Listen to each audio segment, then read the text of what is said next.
අච්චිරං වතයං කායෝ පඨවින් අධිසෙස්සති චුද්ධෝ අපේත විඤ්ඤාණෝ නිරත්තංව කලිංගරංති.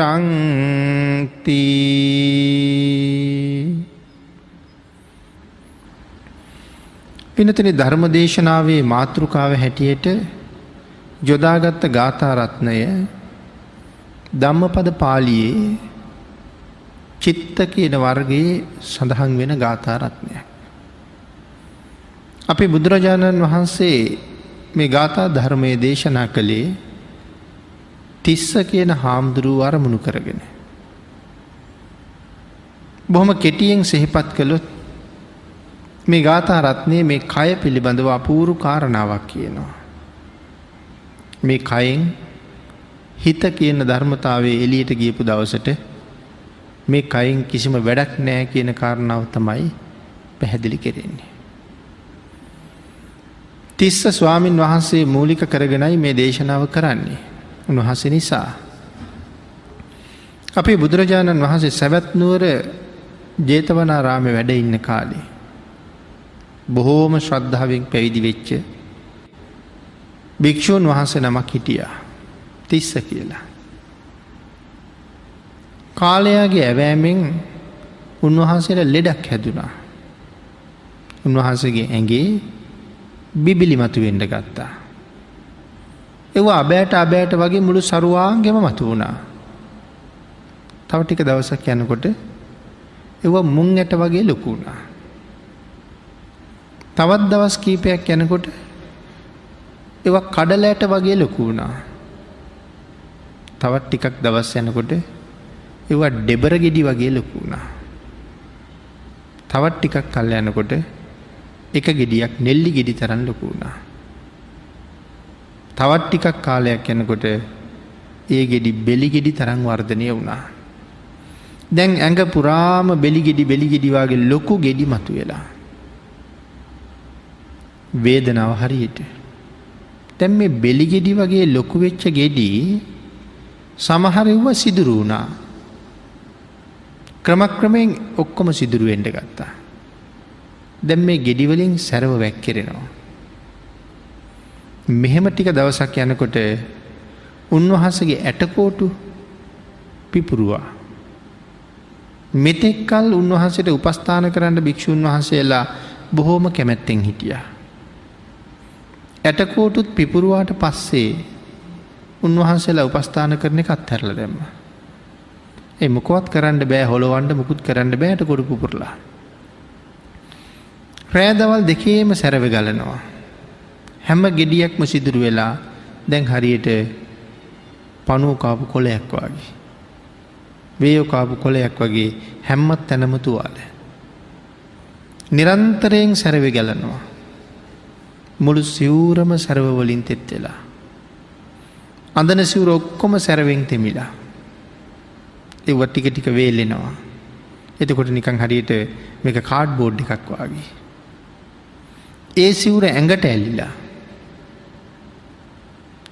මෙහෙන් ඇඟට ඇලිලා අනිත් පැත්තෙන් ඇඳට ඇලිලා. ස්වාමීන් වහන්සේ දැඩි වේදනාවෙන් බොහොම දුක් විඳිනවා. අපේ බුදුරජාණන් වහන්සේ එක දවසක් මහා කරුණා සමාපත්තියට සමවැදිලා ලෝක ධාතුව බලන වෙලාවේ තිස්ස හාමුදුරුවන්ව දැක්කා. තිස්ස හාමුදුරුවන්ට පිං තියෙනවා. උන්වහන්සේගේ එක ප්‍රාර්ථනාවක් මේ ආත්ම භාවයේදීම මුදුන්පත් වෙනවා. භාග්‍යතුන් වහන්සේ වගේ සත්පුරුෂයන් වහන්සේ නමක් මුණ ගැහුණහම ඒ ප්‍රාර්ථනා මුදුන්පත් වෙලා සසරින් යන්නම යනවා. මම තිස්සට පිහිට වෙන්න ඕනේ කියලා හිතුවා. බුදුරජාණන් වහන්සේ දා උදේ තිස්ස ස්වාමීන් වහන්සේගේ කුටියට වැඩියා. උන්වහන්සේ බලලා ගිනිහල් ගෙට වැඩියා. පැන් උණු කරව ගත්තා. ඔරුවක් ගෙනල්ලා ඒකට උණු පැන් දාලා මද රස්නෙට වැල් මරා ගත්තා. බුදුරජාණන් වහන්සේ ආයසරයක් තිස්ස හාමුදුරුවන්ගේ කුටියට ගිහිල්ලා ඒ ඇඳේ එක පැත්තක් භාග්‍යතුන් වහන්සේ ඉස්සුවා.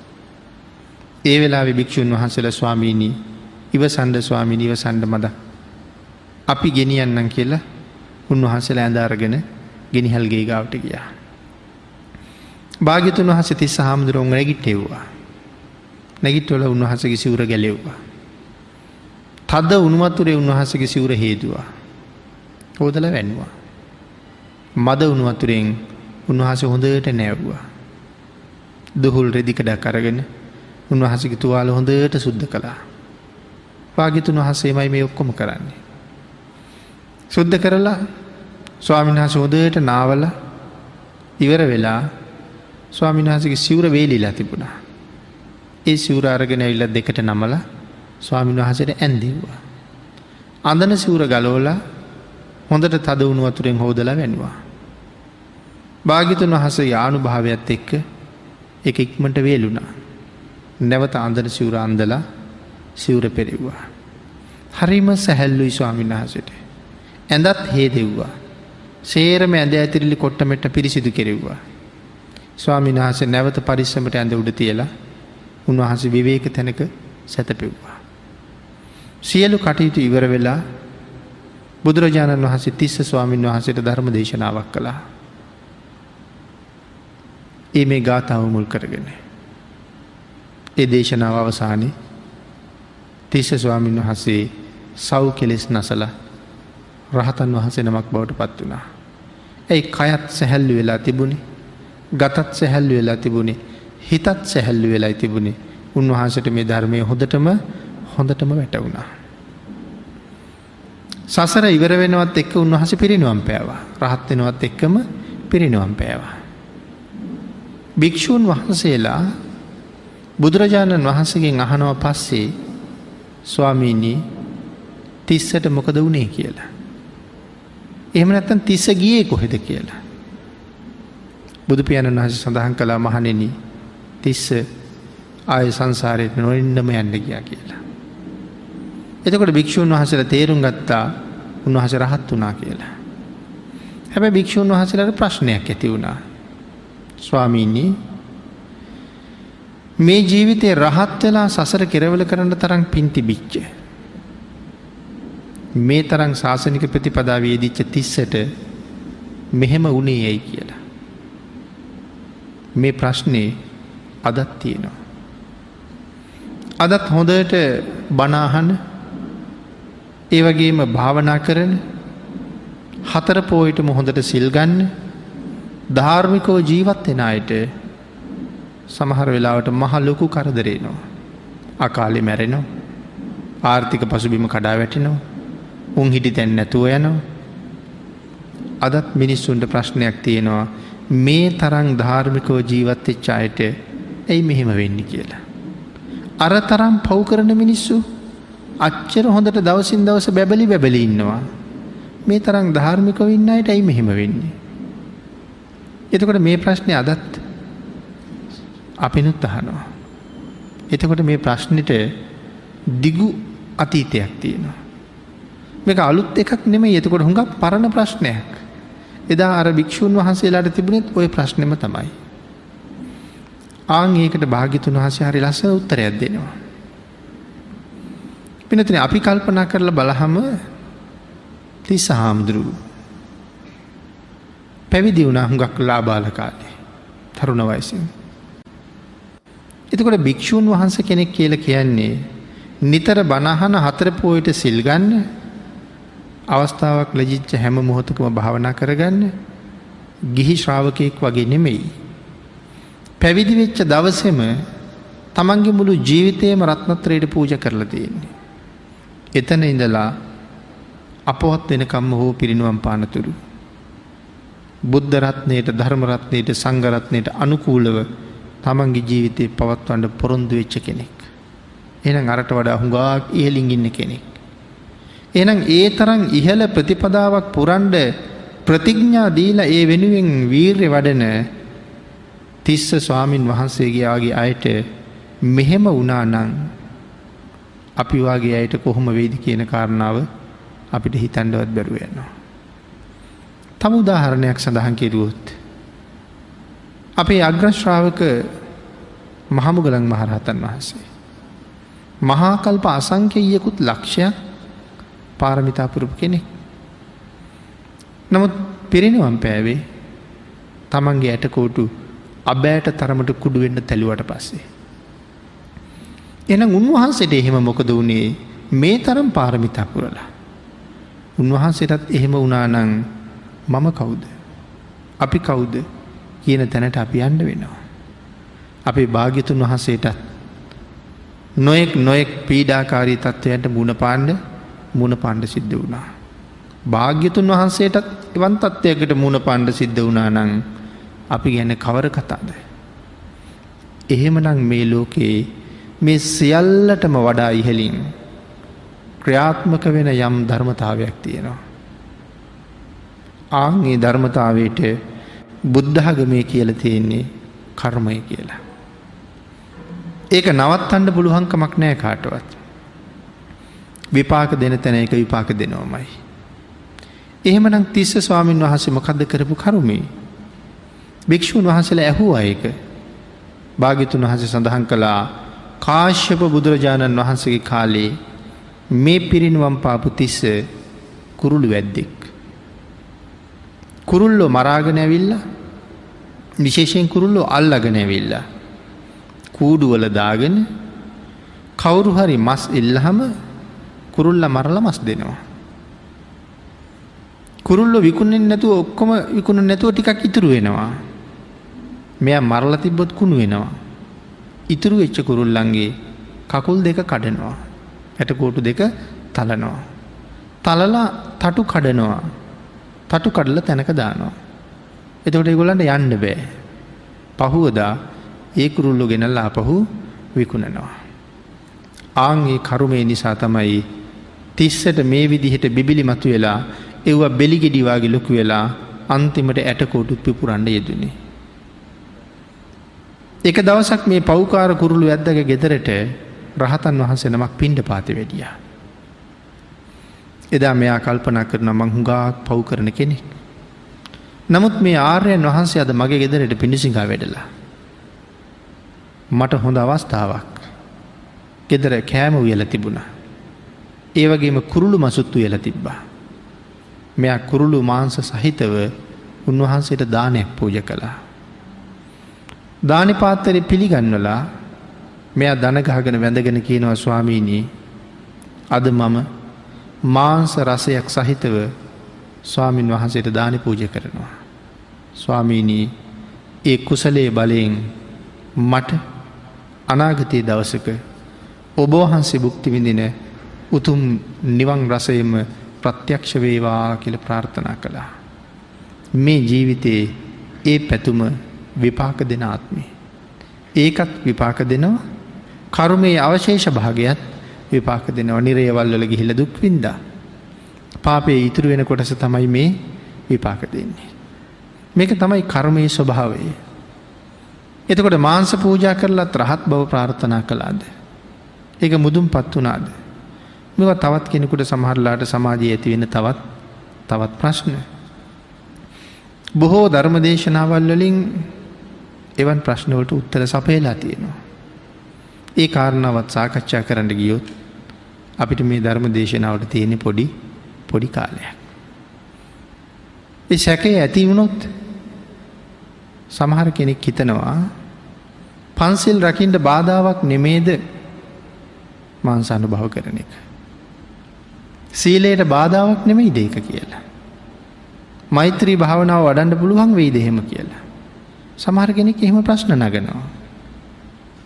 හැබැයි ඒක නිවනට බාධාවක්, ඒක පාපයක් කියලා යම් කෙනෙක් දරනවා නම් ඒක අයිති වෙන්නේ සීලබ්බත පරාමාස කියන ගණයට.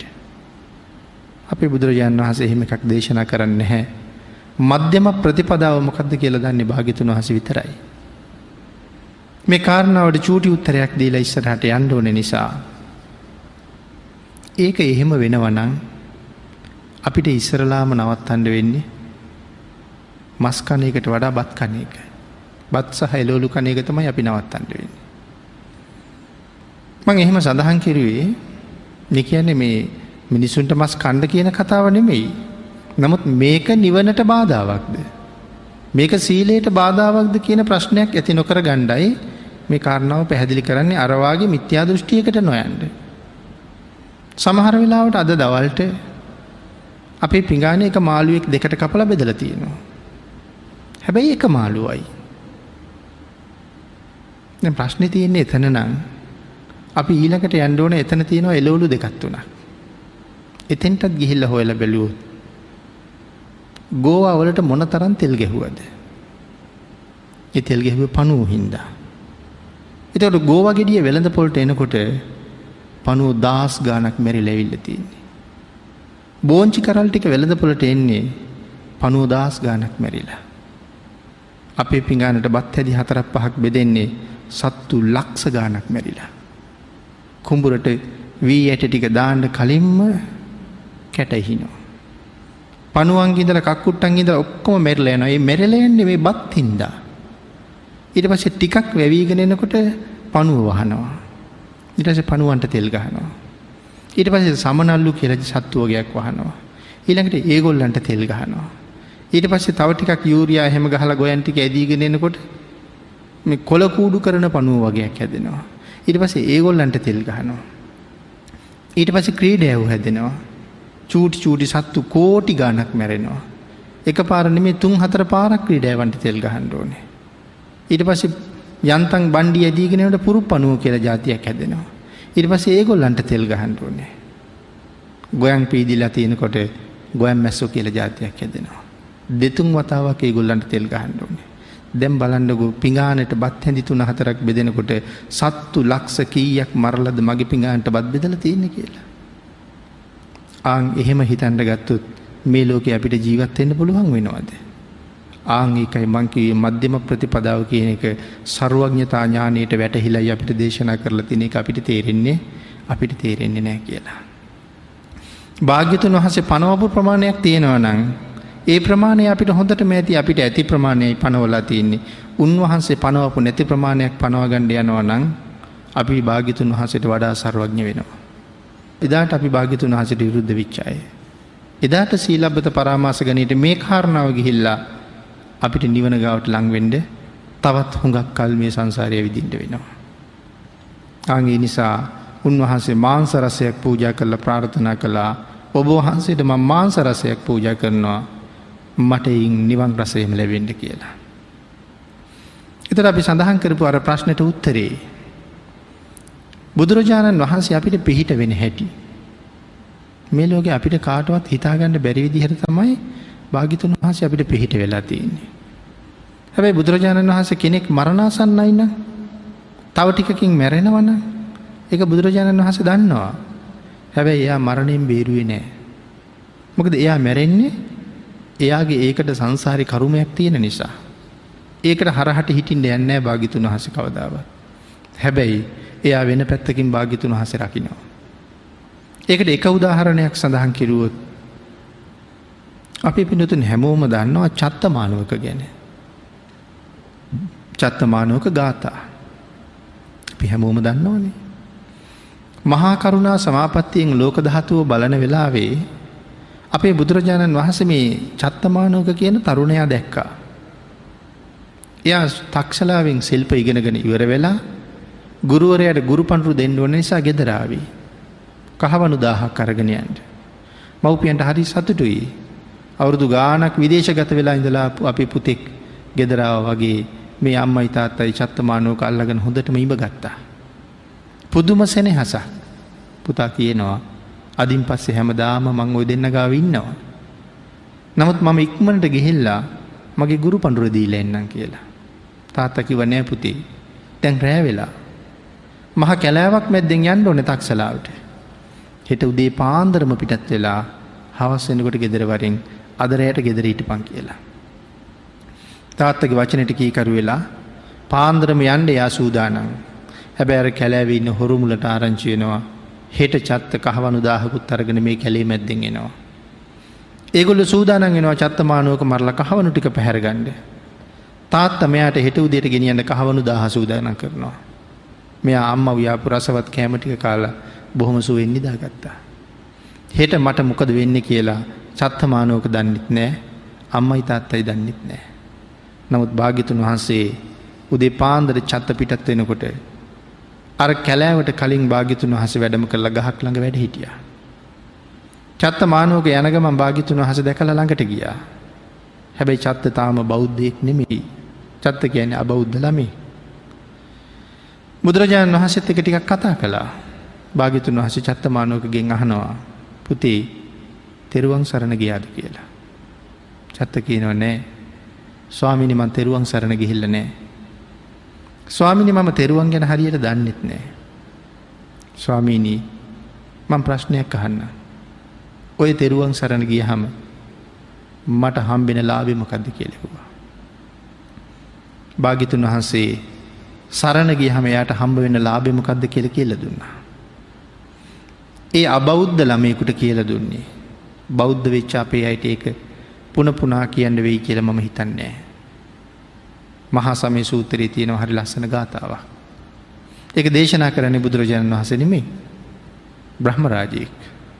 හැබැයි බ්‍රහ්මයා මේක දේශනා කරන්නේ භාග්‍යතුන් වහන්සේගේ සිරිපා ධාතුව පාමුල දන ගහලා වැඳගෙන.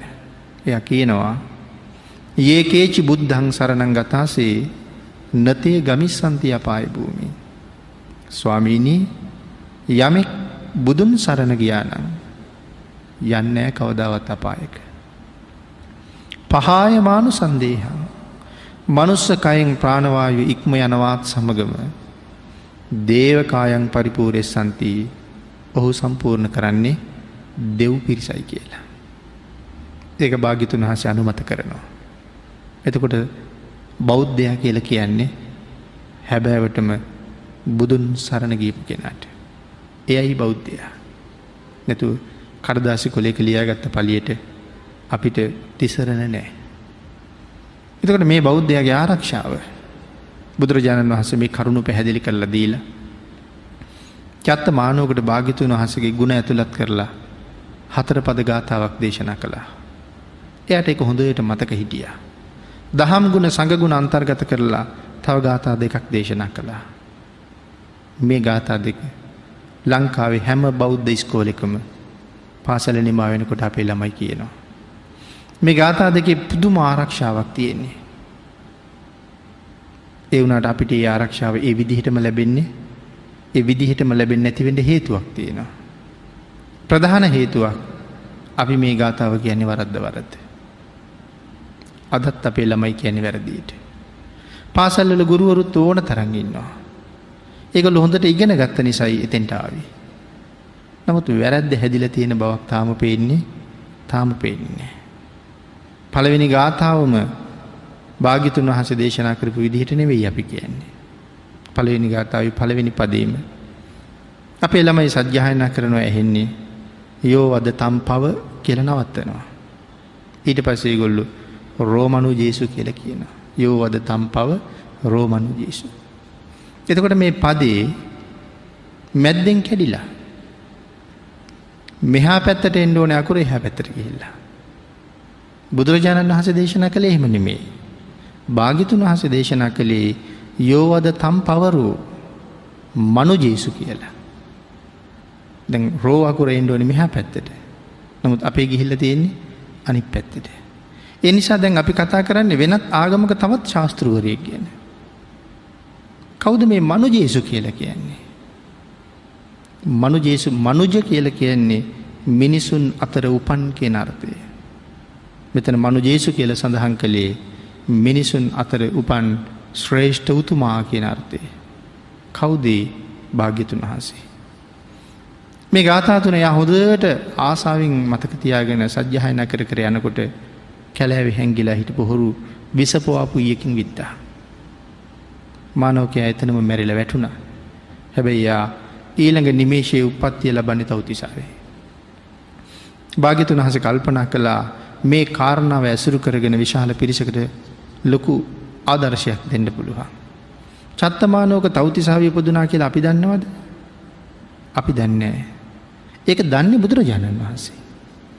අපිටත් ඒක දැනගන්න පුළුවන් විදිහක් තියෙනවා.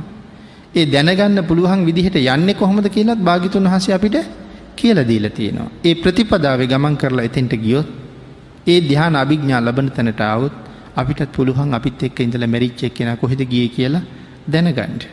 ඒක උන්වහන්සේ විතරක් දැනගෙන හිටියේ නෑ. අපේ භාග්‍යතුන් වහන්සේ හැම මගක්ම අපිට දේශනා කරලා තියෙනවා මෙහෙම කරන්න. මෙහෙම වෙන්න. මෙහෙම වීරියවන්න. එතකොට ඔබට මෙතෙන්ට එන්න පුළුවන්, ඒක දැක ගන්න පුළුවන්. එහෙනම් චත්තමානෝක ඊළඟ මොහොතේ තව්තිසාව ඉපදිච්ච බව අපිට දේශනා කළේ භාග්‍යතුන් වහන්සේ. දැන් හිතන්නකෝ චත්තමානෝක තක්සලාවට වෙලා ඉගෙනගත්ත ශිල්ප වලින් චත්තමානෝක අල්ප මාත්‍ර මෙහෙවරක් එයාට වුණාද කියලා. ඒ ශිල්පය වැඩක්ම නැතුව ගියා. ඒකෙන් ප්‍රයෝජන ගන්න බැරුව ගියා. එයා අරගෙන යන කහවණු වලින් එයාට වැඩක් වුණාද? ඒකෙන් වැඩකුත් නැතුව ගියා. කහවණු පොදිය හොරු ගත්තා. ශිල්ප ටික චත්තමානෝකත් එක්කම අභාව ප්‍රාප්ත වුණා. එහෙමනම් අපිත් මේ ගුණ ධර්ම පුරණෙව්වා ඔක්කොම පැත්තක තියලා නොයෙක් බාහිර විද්‍යාවන් විතරක් ඉගෙන ගන්න පටන් ගත්තොත් අපි මැරෙනවත් එක්කම විද්‍යාවන් ටිකත් ඔක්කොම මැරෙනවා. නමුත් කවුද අපිට පිහිට වෙන්නේ? එහෙමනම් අපිට පිහිටකුත් අපි හදලා තියෙන්න ඕනේ. ඒ පිහිට තුනුරුවන්ගෙන් තියෙන පිහිට වෙන කාගෙන්වත් හම්බෙන්නේ නැහැ. මේ තමයි භාග්‍යතුන් වහන්සේ පිහිට වෙන හැටි. එහෙනම් චත්තමානෝක මරණයෙන් බේරන්න තිබ්බනේ. එයා මරණයෙන් බේරුවේ නෑ. හැබැයි මෙරිලා අපායට යන එකෙන් බේරගත්තා. මේ භාග්‍යතුන් වහන්සේගේ සරණ ලැබෙන හැටි. අපිත් එක්ක බොහෝ පින්කම් කර කර හිටපු අය බලාපොරොත්තු නොවිච්ච විදිහට අවාසනාවන්ත විදිහට මෙරිලා යන්න පුළුවන්. අපි කතා කරනවා ඇයි මෙච්චර දේවල් කරපු කෙනාට මෙහෙම වුනේ කියලා. ඒක එයාගේ වෙන කර්මයක් එක්ක එහෙම වෙච්ච දෙයක්. හැබැයි එයා කරපු කුසල් එක්ක අපි නොදන්නවා වුණාට එයා බොහොම සුගතිගාමී තැනක ඉපදිලා ඇති. ඒකයි කී භාග්‍යතුන් වහන්සේ දේශනා කළා මිසක් අපිට ඒක තාම බලන්න බැරි වුණා කියලා. ඉතින් මේ විදිහට මේ නැගින ප්‍රශ්න වලට නම් මේ බුද්ධ ධර්ම ඇතුලේ අපූර්වට උත්තර තියෙනවා. මට්ට කුණ්ඩලීට පිහිටුණෙත් භාග්‍යතුන් වහන්සේ මේ විදිහටමයි. තවත් බොහෝ දෙනා සසරින් මුදවාගත්ත භාග්‍යතුන් වහන්සේ. චත්තමානෝක දෙව්ලොව ඉපදිලා දිව්‍ය විමානයත් අරගෙනම භාග්‍යතුන් වහන්සේ ළඟට ඇවිල්ලා දාස් ගණන් දිව්‍ය ස්ත්‍රීන් සහ දිව්‍ය පුත්‍රයන් එක්ක ඇවිල්ලා බැබලි භාග්‍යතුන් වහන්සේට වඳිනකොට චත්තමානෝගේ දෙමව්පියෝයි අනිත් පැත්තෙන් ගිරු ගෙදර අයයි චත්තමානෝක මැරිච්ච තැනට ඇවිල්ලා හඬා වැළපෙමින් දරසෑයක් ගහලා චත්තමානෝක දවනවා. නමුත් මිනිස්සු දෙවියෝ දැකලා තිබුණේ නැහැ. මේ ආශ්චර්යමත් දිව්‍ය පුත්‍රයෝ දැක්කහම මේගොල්ලෝ පුදුමයට පත් වෙලා ඇවිල්ලා බුදුරජාණන් වහන්සේගෙන් අහනවා ස්වාමීනි කවුද මේගොල්ලෝ? ආන්ගේ වෙලාවේ භාග්‍යතුන් වහන්සේ සඳහන් කළා අර සෑයේ දැවෙන කෙනා තමයි මේ ඉන්නේ කියලා. එයාගේ පරිවාර පිරිස තමයි මේ ඉන්නේ කියලා. අර පිරිසට බොහොම සතුටුයි. අපේ පුතා කොහොමද මෙහි ගියේ? බුදුන් සරණ ගියපු නිසා. අර හිටපු අය භාග්‍යතුන් වහන්සේගෙන් ධර්ම ශ්‍රවණය කළා. විශාල පිරිසක් තෙරුවන් සරණ ගියා. විශාල පිරිසක් මාර්ගඵල ලැබුවා. මේ භාග්‍යතුන් වහන්සේ පිහිට වෙච්ච හැටි. එහෙමනම් තිස්ස හාමුදුරුවන්ට සංසාරයෙන් එතර වෙන්න පින් තිබ්බා. නමුත් පෙර කරගත්ත කර්මය අර විදිහට විපාක දුන්නා. අචිරං වතයන් කායෝ. ඔබේ කයටත් මගේ කයටත් චිර පැවැත්මක් නැහැ. ඒක මේ බණ අහන ආසනයේ උඩ ධර්ම දේශනා කරන ආසනයේ උඩම නැති වෙන්නත් පුළුවන්. අද ගෙදර යන ගමන් වෙන්න පුළුවන්. ඒක කොතන නැති වේද කියලා අපි දන්නේ නැහැ. හෙට උදේ මම තව ධර්ම දේශනාවකට යන්නේ නැති වෙයි. ඔබ හෙට උදේ රැකියාවට යන්නේ නැති වෙයි.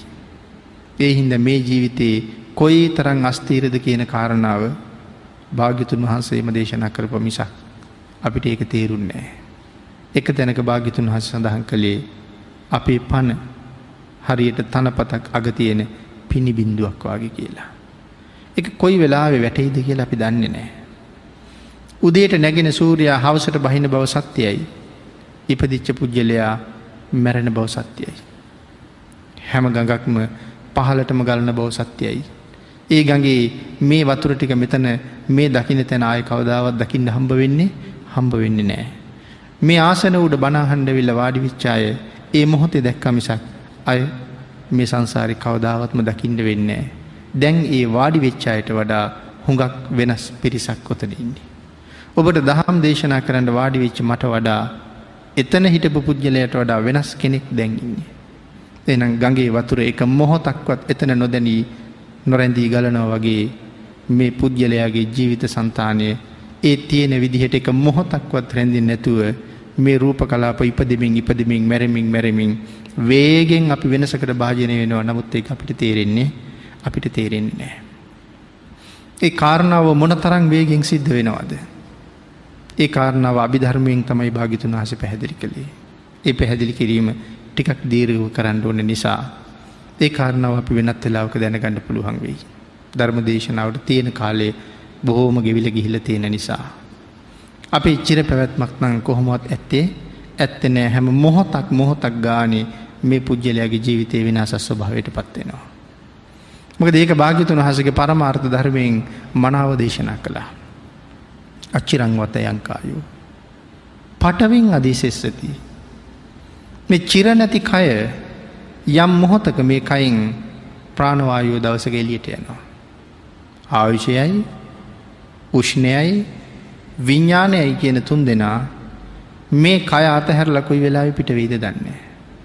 අපි ජීවිතේ කොයි වගේද මෙහෙම තිබුණට සඳහන් කළා මහ පිට්ටනියක් මැද්දේ කිසිම ආවරණයක් නැතුව දල්වලා තියෙන පහනක් වගේ කියලා.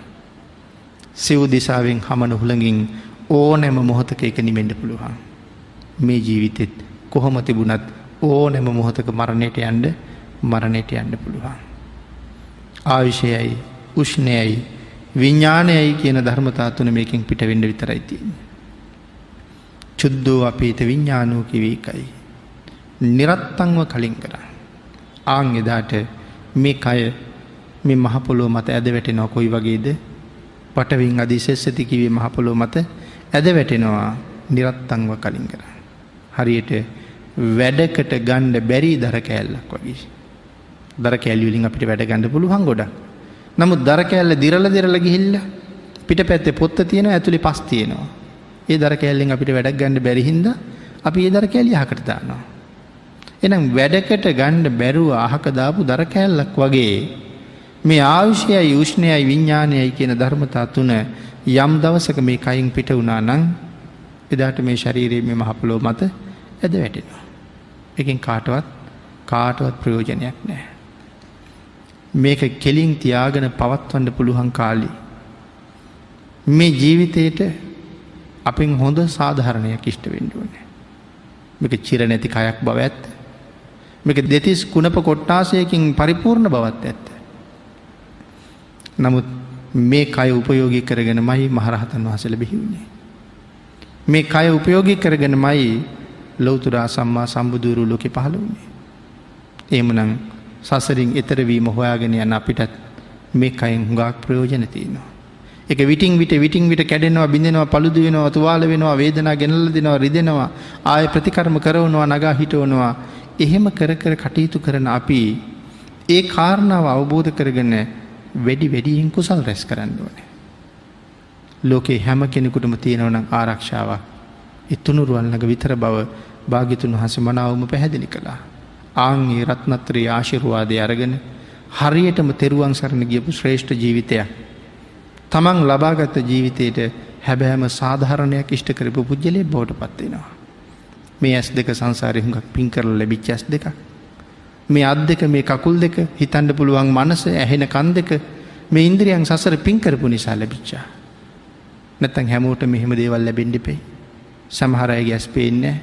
උපතින්ම පේන්නේ නැති අයත් ඉන්නවා. ඉපදිලා ටික කාලෙකින් නොපෙනී යනවා.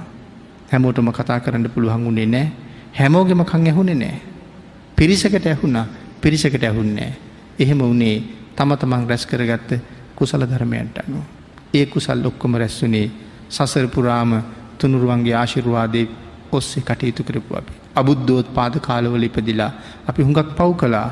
සංසාරේ කරගත්ත පව් ඔබත් මමත් ගාව හරියට තියෙනවා. මනුස්ස ජීවිතයක විපාක දෙන්න බැරි හින්දා ඒ පව් අපි දිහා බලාගෙන ඉන්නවා.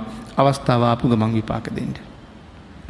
ඊළඟ හුස්ම ටික අපි පිට වෙලා යනකොට ඒ පව් අපිට සේන්දු වෙන්න පුළුවන්. හැබැයි ඒගොල්ලෝ ලං වෙන්න කලින් මේ ජීවිතෙන් අපි ගොඩක් කුසල් පුරව ගන්න ඕනේ. ලැබ් ගින්නක් වාගේ අපි සංසාරේ කරපු කර්ම ප්‍රවාහයේ අපි දිහාට ටිකින් ටික ළඟා වෙනවා. නිකන් අපි හිටියොත් අපි කරන්නේ ලැබ් ගින්න දිහාට අපි දුවනවා වගේ. නමුත් සාමාන්‍ය ජීවිතේ වෙන්නේ ගින්න එනවා කියලා ආරංචි වුණොත් පැනලා විරුද්ධ පැත්තට දුවනවා. අපිත් මේ ඉන්න විදිහට ඉන්නවා නම් අපි ගින්න පැත්තට දුවනවා වෙන්නේ. විරුද්ධ පැත්තට යන්න නම් තුනුරුවන්ටමයි කීකරු වෙන්න වෙන්නේ. තනපත් අග තියෙන පිනිබින්දු හරිමාස්තිර බව ඇත්ත. ඒ වුණාට උදේ පාන්දරට හිරු එළිය වැටිච්චාම මේ පිනිබින්දු හරි ලස්සනට බැබලෙනවා. පාට පාට මැණික් එබ්බුවා වගේ. හැබැයි ඒ අස්තීර පිනිබින්දුවට ඒ තරම් ලස්සනක් හම්බුනේ සූර්යාගේ ආලෝකයේ වැටිච්ච හින්දා. මේ මුළු සක්වලටම කෝටි ලක්ෂයක් සක්වලට පායපු මීට වඩා හරි විශාල සූර්යයෙක් ඉන්නවා. ඒ සූර්යයට කියන්නේ සම්මා සම්බුද්ධ කියලා. ඒ සූර්ය රත්නය විශ්වයේ පුරා විදාහල රශ්මි කදම්බේ තමයි උන්වහන්සේගෙන් උපන් ශ්‍රී සද්ධර්ම රත්නය. ආන්ගේ ධර්මයේ කිරණ අපේ ජීවිතවලට හරියට වැදුන දවසට අපි අස්තීර නමුත් මිනිකැට වගේ බැබලෙනවා. එවන් ජීවිතයක් පෝෂණය කරගන්න ලබාගත්ත මනුස්ස ජීවිතයෙන් ශක්තිය හොයාගන්න තුනුරුවන්ගේ අනන්ත ආශිර්වාදයෙන් ඔබ සියලු දෙනාටම ශක්තිය ධෛර්යය භාග්‍ය වාසනාව උදා වේවා කියලා ආශිර්වාද කරනවා.